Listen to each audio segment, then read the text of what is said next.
Hey guys, what is going on? Welcome back to another episode of my Manchester United career on FIFA 14. You know, it feels so good to be saying that again. It is good to be back. Now, before I go any further, I've just got to say thanks again to you guys. The support in that last episode that I uploaded just the other day was incredible. It was amazing. We hit something like 300 likes within just under an hour, or maybe it was just over an hour, something like that. Either way, it was incredible. And if we could do that again for this episode, guys, it would be out of this world. Trust me, it would be fantastic. And again, I can't thank you guys enough. Thank you very much for your support on this series. It is good to be back. Anyway, let's get down to business. I know in that last episode I said I was going to go over what's happening at United in real life. Of course, we're out of season now. Not much is going on. We've got the World Cup coming up. But I'll just quickly go over my thoughts about Louis van Gaal being appointed as United manager. Oh, and before I do carry on, look at that. I managed to sign up Cesc Fabregas for Manchester United for a sum of 32 million. So it's going to be interesting actually using him throughout this season. So, moving on. As I'm sure you're all aware, if you don't, where the hell have you been for the past couple of months? Louis van Gaal was announced as David Moyes' successor. He will be the Manchester United manager for next season. That will come into effect once his campaign as Holland manager is over in the World Cup. Now, I'm sure some of you guys will remember that episode I uploaded not so long ago about the whole situation of Moyes being sacked and what I thought about it. It was my opinion. And it was a bit controversial, I understand that, but I thought it was great, the amount of discussion that was going on in the comment section below, and hopefully we can get it going again in this episode. So at the time, I didn't agree with Moyes getting sacked. I didn't think it was the right decision, especially with 4 games to go. I thought to myself, you know, this is just going to make our season even worse. It's going to have an effect on team morale against the likes of Norwich, Southampton, Sunderland, and so on. And I certainly didn't agree with how it was dealt with, because didn't it come out on Twitter first and then Moyes was told like an hour later by Woodward at Carrington? Shouldn't have happened. So anyway, Moyes had gone, Giggs came in as caretaker, and I gotta say, you know, I was very impressed with Giggs. I thought he did a good job. Yeah, we lost against Sunderland, wasn't the best result, but apart from that, there was signs that, you know, maybe for the future Giggs could be Man United manager. We'll just have to wait and see. But Louis van Gaal, I'm happy with that. I'm happy that he is now the next United manager. He's got that sense about him, that draconian style that Fergie had. A manager that's not afraid to give the players a bollocking, you know? Someone that will stand up to them. If they don't like it, then tough, you know, you'll be sidelined, simple as that. And when you look at Van Gaal's managerial track record, he's managed teams like AZ Alkmaar, Ajax, Bayern Munich, Barcelona, and he's won trophies at all of those clubs, so he has that experience of going a whole campaign and being on top and being a winner. The slight downside to some people, to me it doesn't really bother me, but I've read comments about Van Gaal's age, that he's 62, is it, or 63, something like that. And the question that's asked is, how long will Van Gaal go on for until he makes that decision that he wants to retire? Will he? The one thing that I do worry about is if he comes to Man United and stays for about 3-4 years and then decides, yeah, I'm going to retire now, and then he's off. Because then we've got to go through that whole process again of trying to find the right manager to be his successor. I suppose it's one of those moments where we just have to wait and see how he gets on first with his first season in charge. Now, one thing that did annoy me last season was the fact, and I'm sure this is the same for the majority of United fans, is the fact that Moyes failed to attract some of the top players that United needed last season. We signed Mata mid-season from Chelsea. That was a good bit of business, especially for mid-season. But I think Sir Alex played a huge part in that deal in attracting Mata to United, as well as first team football, being promised that. I don't think it had anything to do with Moyes. So I think the difference between Moyes and Van Gaal, or Van Gaal I should say, Is it Van Gaal? I don't think it really matters, does it? But I think the difference between those two is that Van Gaal will attract these top players. You know, he's got that experience. He's won a lot in his time as a manager, and players will recognise that. But then again, football today, it's all about the money. If the offer's right, the player will come. Simple as that. There's a part of me that wonders whether, if Moyes had have stayed on, if we would have had a huge spending spree. I think we would have had a huge spending spree, but it was the question of, can they trust David Moyes with 200 plus million in the summer?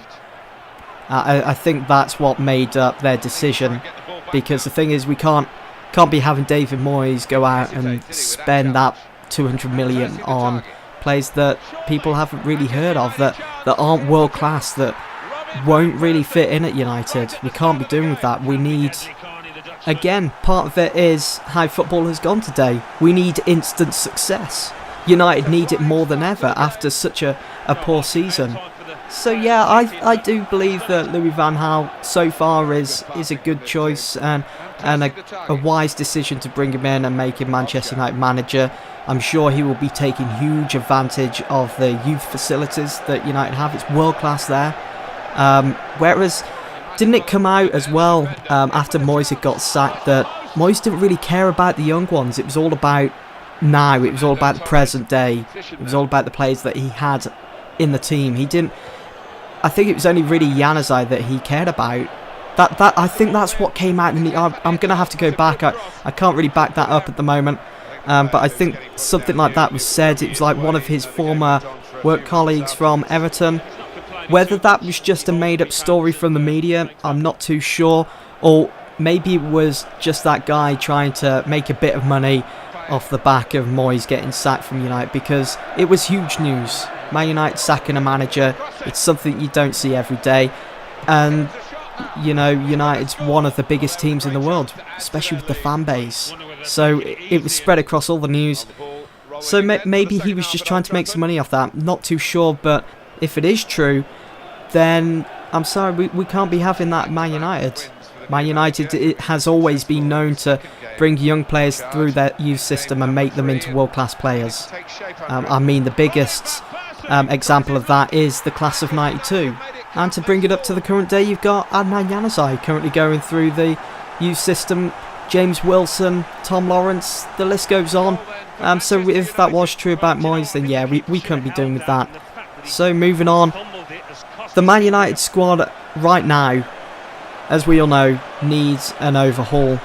It needs revamping, big time. Vidic has left, he will be joining up with the Inter Milan squad for next season. And Rio Ferdinand has also been released from his contract. Now, as a Man United fan, it's hard to see a legend like Rio leave the club like that, and it certainly angered me to hear how it was dealt with. Woodward, on the final day at Southampton, went down to the dressing room, went up to Rio and said, "We will not be renewing your contract." Now, why couldn't Woodward wait until the next day or the day after that, when Rio was back in Manchester, when they were all back in Manchester? Why couldn't Woodward invite him into his office and say, just them two, face to face, "Rio, we're not going to be renewing your contract"? Just no tradition today. It's just in your face, get it over and done with. It's brutal. And it's certainly not the way you should be treating a servant to the club of just over 10 years now. Certainly not the way you should be treating them. It's disgraceful in a way. I know Woodward doesn't really have much experience, and he was brought in by the Glazers. He's never really done this. It was his debut in the transfer market this time last season, when David Gill stepped down from his position as chief executive. But come on, seriously, saying that to a wonderful servant in Rio Ferdinand. He's been amazing to the club, and you just go and tell him in front of his teammates that they're not going to be renewing their contract. It's terrible. You know, surely they can see this. You know, I'm only 22 and I can see that was wrong. And what has happened with the world today? But anyway, I don't want to get too worked up about it. It does frustrate me when I hear things like that. So with Rio and Vidic gone, that just leaves Patrice Evra, Chris Smalling, Johnny Evans, Phil Jones and Raphael. I would like to see Matt Hummels, Luke Shaw, who I think will be signing for United. I think they're just going through contract talks at the moment. I'd also like to see Mangala from Porto. Miranda's up in the air as well at the moment from Atletico Madrid. There's loads of speculation that United have triggered that release clause of 30 million. So maybe Miranda, that would be a good bit of business. I'd like to see that maybe happen. Or maybe even Godin from Atletico Madrid. Moving on quickly because the video's almost at an end here. With midfields, certainly needs strengthening. It was poor last season, as we all know. Cleverly out. I like to see Ashley Young out. I like to see Nani out. Actually, you know what? It's a tough decision with Nani. I think it'd be harsh to get rid of him. Because over the last 2 seasons now, he's been riddled with injuries and hasn't really been given that time to try and step up to the plate. Ever since Ronaldo left, he's found it hard to do that. So maybe give him one more season. But I would like to see Royce come to United from Dortmund with Mats Hummels and Vidal from Juventus.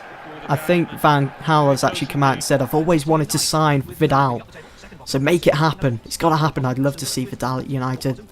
And the way it's going, it looks like Chelsea are going to get their man in Cesc Fabregas, so that rules him out of making a move to Old Trafford. So maybe Van Gaal and Man United will continue their pursuit in Toni Kroos and maybe go after Thomas Müller from Bayern Munich. And for strikers, I think leave it as it is. Although I would love to see Edison Cavani amongst Van Persie, Welbeck and Rooney. Anyway guys, that is the end of this episode. I do hope that you've all enjoyed listening to my thoughts and opinions on United in real life. I will see you all very soon for the next episode. Thanks for watching.